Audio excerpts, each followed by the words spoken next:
Argus Security here on the right side of the screen, featuring the Doomtown Reloaded mat. A little bit of a cross promotion here, I guess, between different LCGs. And Chaos Theory on the left. I have with me, once again, Nathan, helping to commentate. And how do you feel about these snare sleeves in Argus? Well, snare is good in Argus. Snare sleeves are always good when you're running snares and when you're not. And we have Adam on the left side of the screen, piloting Chaos Theory. And Jamie, Games of Berkeley's own Jamie on the right side of the screen. This is from the Games of Berkeley February tournament. This tournament featured our first time trying out achievements, the way they worked. The runner, it was whoever had the most brain damage throughout the day. So every game you won, you tracked how much brain damage you had as the runner. And we tallied that up. And then for the Corp, it was the same thing, but advancement tokens in play. So advancement tokens on ice, or agendas, or traps, or whatever. And Jamie here actually won the tournament, and he won the brain damage achievement with his Chaos Theory Stim Shop deck. And so it was a lot of fun. Adam here on the left side, it was sort of funny. He brought a Because We Built It deck. That is the Weyland ID that gets a free advancement. And he ended up not winning that achievement because he again, in my game, he had something like 15 advancements on the table, but I just like barely managed to win that game, so it didn't count towards his score. Oh. And the game, he won 1 or 2 games, but they were through flatline, and so he didn't have any advancements on the table at that point. Huh. And so the guy that won the advancement achievement just had 2 advancements, throughout the day on an ice wall or something. Oh my. Yeah. So we were laughing about that. Adam basically built a deck to take that achievement and didn't get any advancement tokens in terms of the scoring. All right, so off the start here, Argus getting 3 credits from the Beanstalk royalties and some ice. So to remind the viewers, what does Argus do, Nathan? Argus is when the runner steals an agenda, they must choose to either take 2 meat damage or a tag. Runner's choice. Oh, strong start here. From the runner is doing 2 sure gambles and magnum opus. Wow. 4th click, I'm guessing we're going to put down another card or magnum opus again. Okay, he must have taken magnum opus. We're going to put down magnum opus again. No, I'm just kidding. Yeah. Oh no, he took a card. Yeah. All right, so we got some. What happened here? I missed what the Corp did. Corp installed over archives and took 2 credits. Fair enough. Then the runner drew a card, played Diesel. They're going so fast. Yep, these are veterans here. Yeah, we're commentating here somewhat late at night, so we need to keep up with their probably early afternoon pace. Scores out the takeover. All right, so agenda is scored. Man, Argus would be way better if that ability triggered on scoring as in addition to stealing. Oh, that would be so good. I mean, it's already super good. 2 meat damage or a tag when the Corp scores an agenda. That is mean. That's double personal evolution. That would be a way better ability even if it didn't work on steal. So we have a run here, first click, on R&D, and an errand boy is rezzed, so the runner responds with self-modifying code into Mimic to go break those subroutines. That is expensive. That's 8 credits. That is true. He has a bad pub, though. Not so bad. Not so bad, then. Yeah, that bad pub is going to pay off big throughout this game. The Corp, I think, just really needed the money at the time, and now they can the Corp can threaten the Archer, especially with Mimic out on the table. That is a big threat at this point in the game. Sure, but I guess if he's got a bunch of agendas in hand, that's great. But the runner's going to be running R&D. He's going to click Opus, and he's going to run R&D. Yeah, all he needs to do now is click Opus once, and I often think about what is it costing the runner to get into a particular server, and can they do that every turn? And so at this point, the runner can click Magnum Opus once, second click go into R&D, and with the bad pub and those 2 Magnum Opus credits, get in, and still have 2 clicks on the turn to progress to their own board state. I pay a lot more attention to that now that I've been playing with Hostile Takeovers recently, because they affect that ability so significantly. Okay, so that is a manhunt down on the table. That is a current. That will run a trace. What is it? Trace 2? Trace 2. Trace 2. They cost 3 to play. Trace 2. 3 to play, yeah. The most expensive current. Yep. Is there another 3 cost current? Cerebral Static, is that 3? I don't know. That one, I feel like that one's like way more expensive than you'd think. Cerebral Static, I think is 2. Okay, it could be. Yeah, Manhunt. But Manhunt is a very powerful one. It's not like as generally good as ELP, I feel, but in the right deck, Manhunt is very good, and this is, I think, a good deck for it. Yeah, absolutely. Manhunt basically has the ability to be a guaranteed tag, right? Where Enhanced Legged Protocol is a guaranteed tag loss. They're very similar, actually, because 2 credits is somewhat equivalent to a tag, or I mean, 2 credits is somewhat equivalent to a click. So they're similar, right. But there's a reason Manhunt costs more.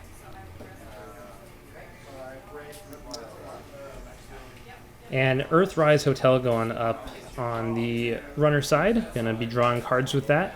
I think that card is, when I first saw it, it's one of those deceptive cards. It looked kind of boring to me. I was like, okay, so it's like this is a very vanilla card draw thing, and it seems kind of expensive. But when you compare it to Quality Time, it's 1 less credit for +1 card. Yep.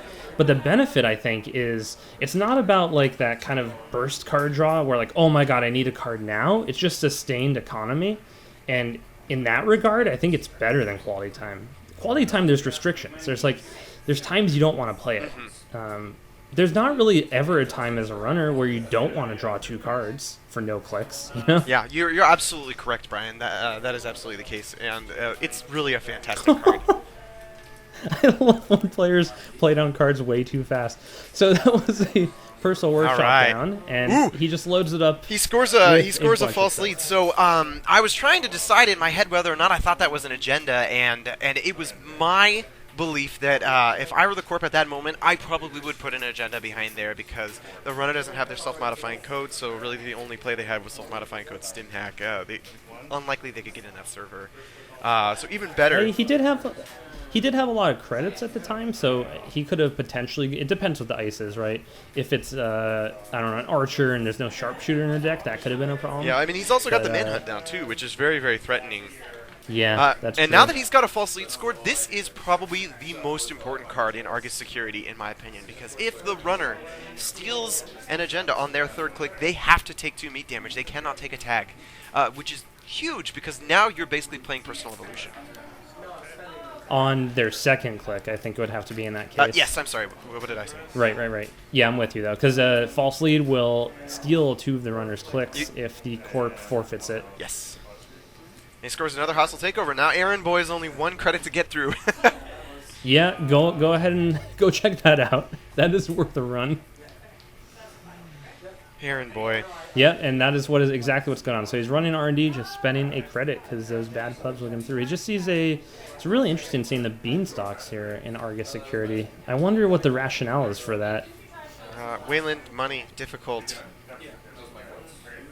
Yeah, I guess, I haven't really seen that card outside of the old kind of super modernism build before we had a lot more options for economy. I think the biggest difference is before Restructure was just a significantly better choice, but now Weyland can run this game with the advanceable ice where they have very little money because they can go and res those ice for 0 credits. So they have no problem hanging out at a low amount of money, and because of that, Beanstalk is much, much better. Yeah, I guess they just want a way to guarantee that they could dig out of a hole quickly. Yeah. Which seems to be kind of a theme of Weyland, is just doing stuff very quickly, like dangerously quickly. And a Data Raven. This is Data Raven Rest. Another fantastic include in this identity because anytime you can do something in an identity and the runner can deal with it, just do more of it. And the runner has a harder time dealing with it. And sometimes it throws runners over the edge where they can't clear all the tags.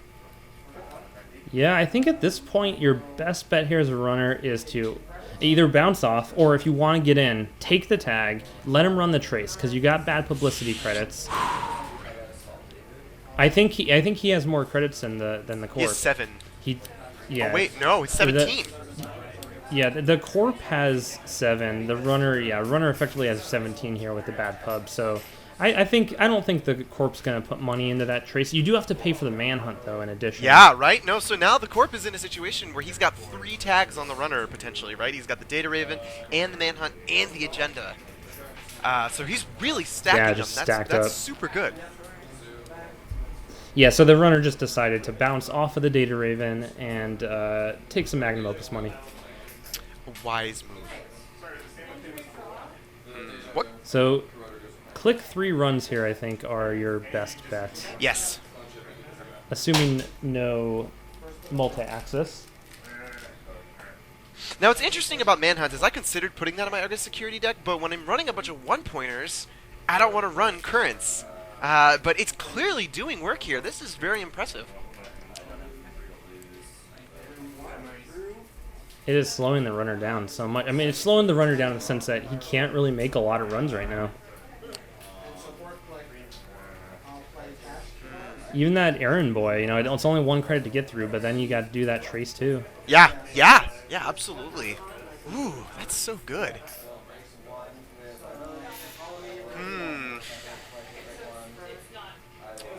And he takes, I'm trying to figure out what he took off. Oh, he takes a Akamatsu memory chip off of the Personal Workshop, loads up a FEM. Yeah, and I'm assuming StimHack. This is what I'm guessing. StimHack HQ install FEM on the Data Raven? I'd say StimHack the remote. Now, what this is his last click though.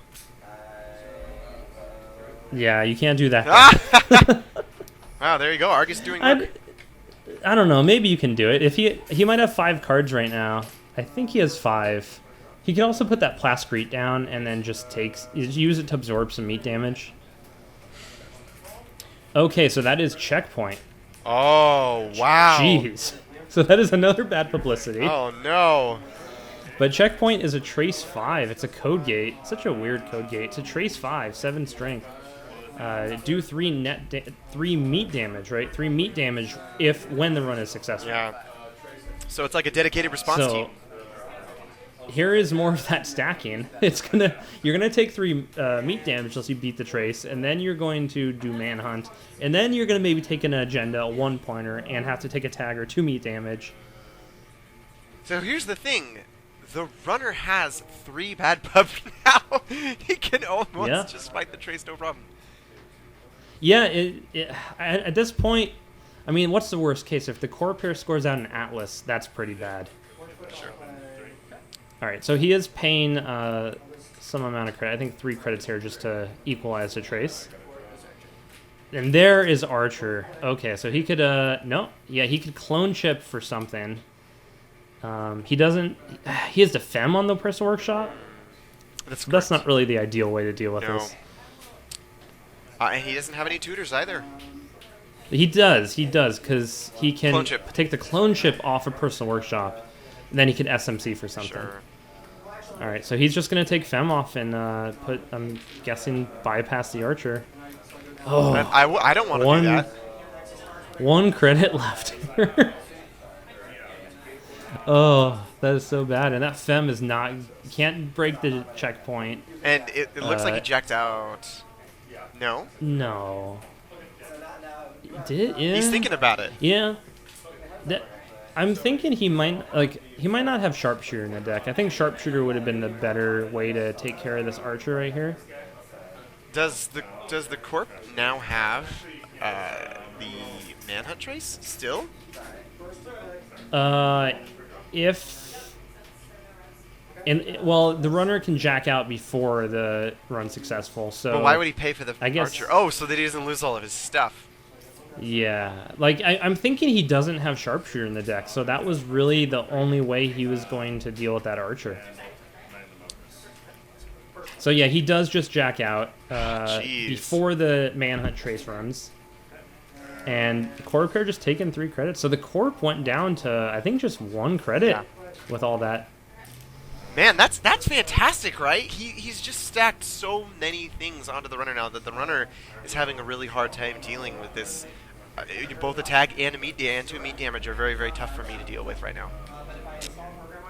Okay, so that was just a run on R&D. So Manhunt just being a trace 2. and runner is just paying for that with credits. That errand boy, man. Even with 3 bad pub, the runner still has to pay 2 credits to get into that server. What? No, 0. Well, I'm just saying with that manhunt in play. So he gets past the errand boy for free, but and that was the Atlas. Wow. I mean, taking 3 credits was... I mean, that Atlas is safe. The runner's not going to run it. He tried, he failed. He's not going to run it a second time, so... Yeah, he maybe could have tried to build up economy a little bit and let that Atlas sit. Now, he had 1 credit. I might have advanced it once and then taken 2 and gone up to 3, and then the next turn advanced it 4 times. And had a... I think they forgot to do the manhunt there. I think... Yeah, they forgot to run the manhunt. They did, yeah. It's just too good. They needed to take a break. Okay, now they're remembering. Yeah, so that's just a 2 credit tax. 2 credits to get an R&D, though, is perfectly reasonable for Magnum Opus. Manhunt. Wow, it is so effective. Like, everything in my mind tells me that shouldn't be good, but it is doing so much work. I know, especially considering that he's not really making news. You know, he doesn't have, like, free tracing credits, satellite dishes, or anything. Yeah. Interesting. I mean, especially with 3 bad pub, right? Like, I don't like to mix manhunt and bad pub, but he's just like, whatever. Just doesn't put care. It on an errand boy. All of his ice right now is just so taxing. Checkpoint is a very powerful card. I'm really impressed with this usage of it right now. Yeah, you wouldn't think you'd... Like, I guess Checkpoint gives you a bad pub, so that's kind of unintuitive, but you wouldn't think you'd want to have so much bad pub and Checkpoint. Right. But he's just running the philosophy that he doesn't care. Maybe not caring is the secret to success. How bad do you think it would be in this matchup, based on the cards we've seen, for him just to go tag me? He has a Plascrete out already. Bad. And here's the reason you why. Think bad? Here's the reason why. Argus has the unique ability to force you to whittle away your Plascrete. And Plascrete really only keeps you alive when it is maximum strength. Keeps you alive from Scorch, specifically. No, I'm saying if he just takes the tags and he has Plascrete, like, just go classic tag me. What is the problem with that? So what will happen, I foresee, is that he'll steal some agendas. He won't take the meat damage unless the runner has the dedicated response team, and then he might... and that's the situation where it gets dangerous, is he takes just a little bit of micro damage from the dedicated response team on his Plascrete, and then now Scorch is alive again. Yeah, but if he was just putting on the pressure right now and taking tags... I suspect what could happen is by the time dedicated response teams are on the table, you can just run them and trash them before they're a problem. Yep. The Corp would have to install like 3 cards all in one turn to really make that risky. Yep, I think going tag me is really wise at this point. And that's the problem with this identity, is you need to handle both situations, and it's very difficult. So that was a Parasite at the end of the Corp's turn to instantly blow up the Errand Boy, which is 1 strength. Yeah, he did do that at the start of the runner's turn. Did he do that with self-modifying code clone chip, or did he do it off of his personal workshop? I didn't see. I didn't notice that either, but and he gets a 5/3. He gets the cleaners. Oh, and there goes Manhunt. There might go Manhunt. Yeah, Manhunt should be going away. No, it's so good, it stays on the table. Oh, yes. So he just took a tag there with the Argus ability. And that was his first time Argus. First time Argus ability is triggering, but it's been in the mind of the runner the whole game. Yeah, and that was his first click. Oh, what click is this? Well, I think he's just spent 2, and then the last 2 he just took Magnum Opus. Oh, interesting. I'm surprised. Maybe he drew a card in there. The runner can't afford to double Scorch right now. The Corp, yeah. Did I say the runner? Yeah. Well, no, it wouldn't work because the runner has 5 cards and a Plascrete down. Ah. Yeah, so Manhunt is gone on the cleaner score. The cleaners. So I'm thinking that Jamie would have liked to see that cleaner sooner and possibly scored out instead of... Now, important question. Does the cleaners activate off of Argus's ability? I think it doesn't. Because I think it says the runner takes 2 meat damage, not you do 2 meat damage to the runner. And the cleaner Oh, right, because the cleaners is specific. It's like when you do meat damage, right? Okay, that could be. I'm not entirely sure, but that could be. That would be disappointing. Yeah, it seems like... No, I mean... So Jamie, I know, is the type of player who's going to put cards in his deck that synergize with each other, and he's going to look up rulings like that. So based on that alone, I kind of feel like they work, but... Sure. But I don't know. Maybe not. I would probably take that gamble. I'm sure there's a ruling of it somewhere, and someone in the YouTube comments is going to tell us exactly what it is. I forgot. The internet can tell us. They always do. Yeah. The best way to find the right answer to something on the internet, Brian, is to say an incorrect thing, and then the correct answer will... And just wait. Yeah, very quickly. So, some card draw and a sure gamble. Ooh, whoa, no. What? Yeah, I don't... That one's interesting. He got rid of the archer. That... yeah, I don't know. I can't see that as anything but a misplay. Or it's a bluff? No, what is it bluffing? I don't know. No, because I mean, that is, even though the runner can get through it, it's costing the runner 4 credits, which is significant. That's very interesting. I am dashed. Yeah, sometimes, like, in extreme circumstances, you'll do that as a corp because you need every credit you have because you're, like, trying to score an agenda. But there's no agenda on the table yet. Is that, that's an upgrade? Yeah, that's a Chrysium grid. Yeah, so... Both of them know it. He flipped over the Chrysium grid. He flipped it over a little bit too soon. Like, technically the runner gets to decide what order. And basically the runner said, I don't care about it, because he doesn't have any success effects on R&D. Not even an R&D interface, huh? Well, not now. No, R&D interface, it still works. It's R&D interface is on Axis and not on success. Oh. So Chrysium grid doesn't interact with really? the interfaces. I did not know that. So what about legwork in Maker's Eye? Well, those I can't remember how those are worded. I think those say, if successful, access 2 additional cards when you access cards, right? If successful, access 2 additional cards from R&D. Yeah. Yeah. So those Chrysium grid blocks, but R&D interface, it doesn't say anything about success. So HQ interface, it works even with, like, Raymond Flint. Yes, you are correct about that. Okay, that's very interesting. I did not know that. Yeah. So yeah, I've been playing some Chrysium grid lately, and that's something you start to notice about, because interfaces are pretty popular. Sure. So yeah, I think before, like, in the middle of this run, he also did some self-modifying into Corroder to get through into R&D. Now, medium, you still get the extra accesses, but you don't get to add extra counters. Correct, yes. And I have definitely res Chrysium just to slow down their medium data sucker buildup. Oh, okay. So data sucker is online, and now he has a somewhat efficient way to get into HQ. Which, after you see... Parasite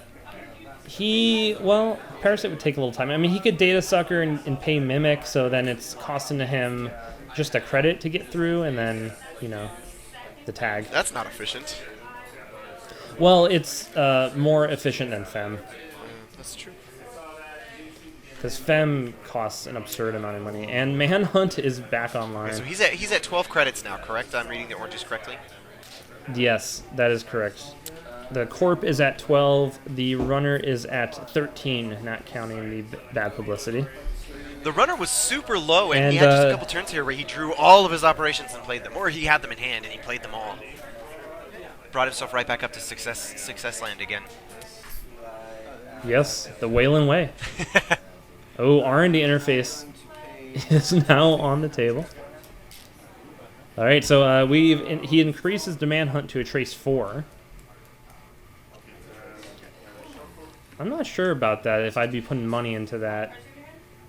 So he sees a punitive. He has to, because and if the Runner else. steals an agenda, he's going to lose the Manhunt. So yeah, this is so I guess he's just but like the runner has long-term economy on the table. The corp has hedge funds and restructureds in the archives. Yeah. It's not really the situation where I want to be. I mean, just speaking for myself, where I want to be putting my economy. Like, I have limited economy. The runner has non-limited economy. Unlimited is another way to say that. Sure. Now, the corp is in a tough spot here. He's having trouble scoring this. Now, the unique ability of Argus is starting to come in here, where if he wants to run that server, it's going to be hard to run that server, that remote, to steal an agenda without doing it on his last click. And this is where the, I guess, less straightforward power of Argus is that when the runner is forced to make these big, giant runs, they got to run last click, and then they got to take 2 meat damage if they want to steal something. Click 3 run, I think, is the right run. Yes, it is. Or, click 1. Click 1 or click 3 are the right runs. And this is just because false lead is scored on the corp side. So if the runner runs click 2 and then has to take, let's say, a tag or meat damage and chooses a tag, the corp can immediately respond by forfeiting false lead, taking away the runner's last 2 clicks, and then scorching them right in the face. That is correct. So the runner gets out the Astrolabe, getting a little more memory at this point. Now, false lead has a second valuable purpose right here, where you can basically trade your 1-point false lead for a 3-pointer by, like, let's say, putting the cleaners down, advance. There's a Project Atlas. Oh no, how sad. Loses the manhunt. Right, and to finish your thought, as soon as the runner spends their second click, you just forfeit it before they can even have a chance to run into your remote. You kind of need to catch the runner at a good time for that to work when they're low on money. Yes, it's an interesting scoring window, but it's still a very, very powerful trade for the corp. So the runner there steals the second Project Atlas on R&D, getting rid of the second manhunt. Oh my. Okay, so 2 Jacksons are being used, I assume. And I'm not sure why he used the second Jackson. Maybe for reasons, Diluting but he R&D. installs advance. Yeah, that could be. That could be. Just taking care of it now all at once saves some time. Right, Time is a concern in tournaments. What loses the game for him right now is if the runner runs R&D, it steals an agenda. And so he basically is saying, hey, running my R&D isn't as valuable. I'm putting in 6 non-agenda cards. Run my remote instead. Prepare yourself so I can forfeit my false lead. That agenda in the remote, assuming it's an agenda, does not seem very secure. It's a ghost branch, Brian. It's a ghost branch. It could be. You know what? I wouldn't be entirely surprised. I haven't really been counting influence here, but I don't think we've seen enough to discount that. Sure. Well, we've seen a couple Manhunts, a couple Jacksons, and Is Manhunt 2 or 3 influence? I think it's 2. Okay. It is 3, actually. Oh, it's 3. So we've seen 6, 7, 8, 9, at least 10. I'm counting. It's probably not a Ghost Branch, but I can dream. Ghost Branch is 1, I think, right? Yes. Esoteric Netrunner knowledge. I have a lot of it. All right, so this is the turn right here. Has the runner spent any clicks yet? No, Runner is thinking. I think Runner got the Gordian Blade on the table from Personal Workshop. He has 7 credits right now. 3 bad pub. 7, yeah, and the corp is sitting at 9. I don't know. I don't think it would be that hard for the runner to get into this server. Nope. He just has to consider the false lead. He doesn't even need to score that. He doesn't even need to beat the checkpoint. Unless it's a 1-pointer. Oh, it could be a 1-pointer. Yeah, it's really risky not to beat that checkpoint. Very risky. I think, he needs to either get the corp to forfeit the false lead right now. All right, okay, so... Manhunt he sees. And he sees the PSF to win the game. What was it? It was a... What was it? Security Force.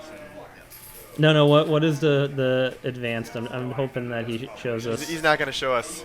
He's gonna... I think it... Oh, he doesn't show us. He doesn't show us. That is the worst. All right, I gotta tell these players from now on to reveal all their cards at the end of the game. Reveal all your secrets to your admiring public. Yes. I'll try and get Jamie here to comment on this video and let us all know what that card was. that would be very handy.